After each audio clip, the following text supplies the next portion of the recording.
I stand here defying the armies of Israel. Send me a man, any man, and let us fight. Long ago, in the land of Israel, when kings ruled by strength and armies decided the fate of nations, God was quietly preparing a hero no one expected. Not a warrior, not a prince, but a shepherd boy with dusty feet, a harp by his side, and a heart that listened closely to God. This is the story of David. In the small town of Bethlehem lived a man named Jesse, who had many strong sons. They were tall, proud, and trained for battle. But the youngest son, David, was different. While his brothers trained with swords, David watched sheep. While they stood in armor, David sat under olive trees, singing songs to God and protecting his flock from lions and bears. One day, the prophet Samuel came to Jesse's house, sent by God to anoint the next king of Israel. One by one, Jesse's sons passed before him. Strong, handsome. But God said, "No." At last Samuel asked, "Are these all your sons?" Jesse hesitated. "There is still the youngest, but he is keeping the sheep." David was called in, dusty and sunburned. And God whispered, "This is the one." Oil was poured over David's head. No crown yet, no throne, only a promise. Years later, war broke out between Israel and the Philistines. Each day, a terrifying giant named Goliath stepped onto the battlefield. He was taller than a house, armored like a fortress, and his voice thundered across the valley. "Send me a man to fight me," he roared. "If I win, you will serve us. If he wins, we will serve you." Day after day, Goliath mocked Israel, and King Saul and his army trembled with fear. No one dared to answer the giant. Back in Bethlehem, Jesse sent David to the battlefield with bread and cheese for his brothers. As David arrived, he heard Goliath's voice echoing across the valley.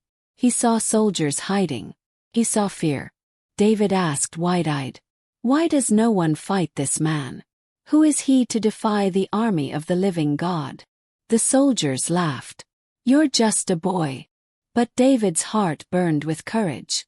When King Saul heard of David, he called him in. "You cannot fight this giant," Saul said. "You are only a youth." David smiled calmly. "I have fought lions and bears. The same God who saved me then will save me now." Saul placed heavy armor on David, but it didn't fit. David shook his head. "I can't fight like this."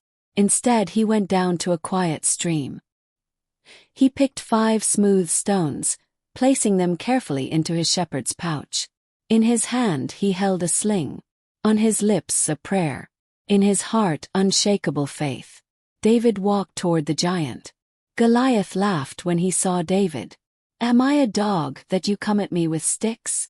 David stood tall and replied, "You come to me with sword and spear, but I come to you in the name of the Lord." The giant charged. David ran forward, swung his sling, and released a stone. Flew like lightning. But the stone struck Goliath's forehead. The giant stumbled and fell. The valley fell silent. Then Israel erupted in victory. A shepherd boy had defeated a giant. David was brought into King Saul's palace. There he played his harp, calming the troubled heart of the king. He also met Jonathan, Saul's son. Their souls bonded instantly. They became best friends, laughing, fighting side by side, and promising loyalty forever.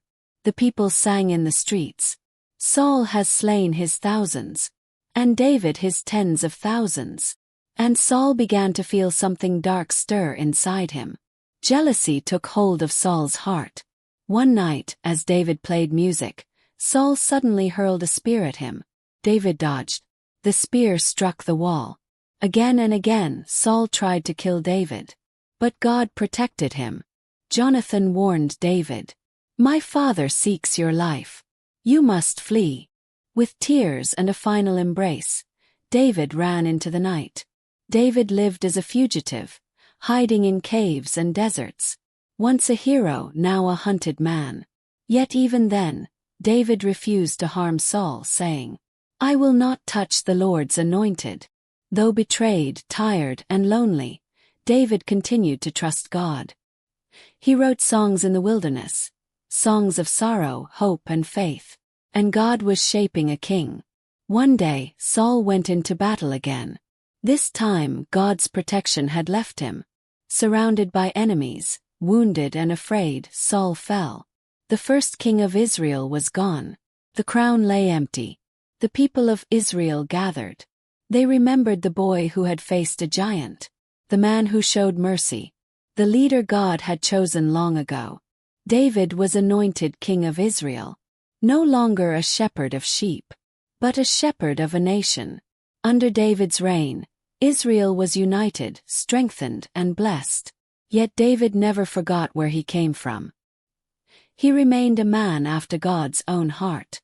From quiet fields to royal halls, from sling to crown, from forgotten shepherd to the greatest king of Israel. David's story reminds us that God does not look at size, strength, or status. He looks at the red heart. And sometimes the smallest shepherd is chosen to defeat the greatest giant.